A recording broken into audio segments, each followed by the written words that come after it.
ఉండే కాన్స్టిట్యున్సీలలో అంబర్పేట కాన్స్టిట్యున్సీ మూసీ ప్రవాహక ప్రాంతంలో 5 కిలోమీటర్ల వరకు ఉంటుంది అధ్యక్ష. అయితే మన సహచర ఎమ్మెల్యేలు గత 10 సంవత్సరాలలో ఏం చేసిండ్రు అంటున్నారు అధ్యక్ష. నేను వాళ్ళందరికీ మా బ్రదర్స్కి అందరికీ రిక్వెస్ట్ చేస్తున్నా ఏంటంటే, మీరు 2 సంవత్సరాల నుంచి రిపీట్ చేస్తూ ఉన్నారు. ఈ గత 10 సంవత్సరాల గురించి మర్చిపోండి.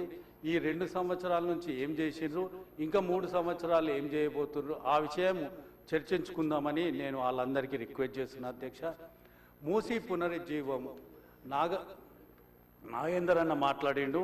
కొరియాలో నీళ్లు మంచి నీళ్ళలాగా ఉంటాయి, తాగే నీళ్ళలాగా ఉంటాయి. అతను పోయి చూసి కూడా వచ్చిండంట అధ్యక్ష. మా అంబర్పేట కాన్స్టిట్యున్సీలో మూసీలకు పోయే నాలాలు కొన్ని వందలు ఉన్నాయి అధ్యక్ష. ఈ వందల నాలాల నుంచి నీళ్లు, అది స్టామ్ వాటర్ డ్రైన్ కావచ్చు, లేకపోతే డ్రైనేజ్ వాటర్ కావచ్చు, ఇవన్నీ కూడా మూసీలలో పోతున్నాయి. అయితే గత ప్రభుత్వము ఇప్పటి ప్రభుత్వము ఎస్టీపీలు చాలా భారీగా డబ్బులు పెట్టి ఎస్టీపీలు కట్టబోతున్నారు అధ్యక్ష. కట్టారు, కొన్ని కట్టబోతున్నారు. అంటే స్టామ్ వాటర్ డ్రైన్లకు వెళ్ళి మరియు డ్రైనేజీలకు వెళ్ళి వచ్చే నీళ్లు ఎస్టీపీలకు పోతే ఎస్టీపీలో శుద్ధి అయ్యి మళ్ళీ మూసీలో కలుస్తాయి అధ్యక్ష. అయితే మొట్టమొదటగా మనము గోషామల్లో కానీ, మలక్పేటలో కానీ, ఎల్బీనగర్లో కానీ, అంబర్పేటలో కానీ, ముషిరాబాద్లో కానీ, మిగతా కాన్స్టిట్యున్సీలో ఈ నాలాలను అభివృద్ధి చేయకపోతే ఇదే డ్రైనేజ్ వాటర్ మళ్ళా మూసీలో కలుస్తుంది. మన ముఖ్యమంత్రి గారు 1,50,000 కోట్లతోటి మూసీని డెవలప్మెంట్ చేస్తామని అంటే, మీరు ఈ నాలాలు డెవలప్ చేయకుండా 1 కోటి 2 కోట్లు ఒక్కో కాన్స్టిట్యున్సీలో డెవలప్ చేయకుండా మీరు కోట్ల రూపాయలు మూసీలో పెట్టి వేస్ట్ అని నేను చెప్తా ఉన్నాను అంతే. ముందు మీరు కాన్స్టిట్యున్సీలలో, గల్లీలలో స్టామ్ వాటర్ డ్రైన్లు, తర్వాత డ్రైనేజ్లు ఇవి స్టడీ చేసి వీటిని మొత్తము ఎస్టీపీలలోకి ఎట్లా పోవాలి, ఆ ఎస్టీపీలలో ఎట్లా శుద్ధి కావాలి, ఆ తర్వాత మంచి వాటరు మూసీలో కలవాలని మేమందరం కూడా కోరుతా ఉన్నాం.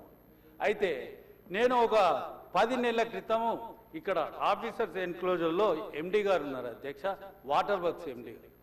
10 నెలల క్రితము మా దగ్గర ఒక 10 కోట్ల రూపాయల వర్క్స్ డ్రైనేజు స్టామ్ వాటర్ డ్రైన్లకు నేను అప్లై చేస్తే, ఎస్టిమేషన్స్ ఇస్తే ఈ రోజు వరకు కూడా శాంక్షన్ చేయాలి. మీరు లక్షల కోట్ల రూపాయలు పెట్టేది ఎందుకు అధ్యక్ష?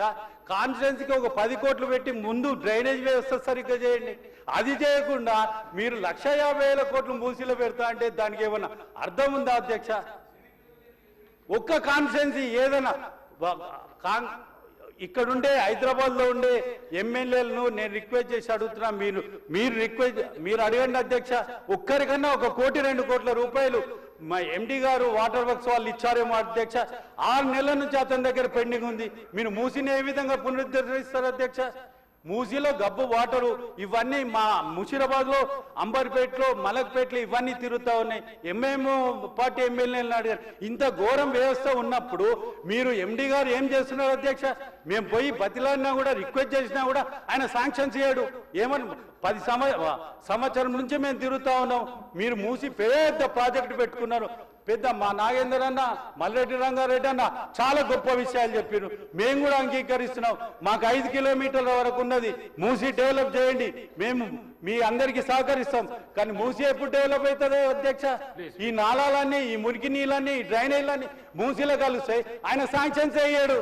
మీ ద్వారా నేను ఈ రోజు రిక్వెస్ట్ చేస్తున్నా, తన దగ్గర 10 కోట్ల రూపాయల పెండింగ్ ఉన్నాయి, అవన్నీ శాంక్షన్ కావాలని మీ ద్వారా నేను కోరుతా ఉన్నాను. మంత్రి గారిని కూడా రిక్వెస్ట్ చేస్తా ఉన్నాను. డాక్టర్ రామ్మోహన్ రెడ్డి గారు. థ్యాంక్ యూ అధ్యక్ష. మన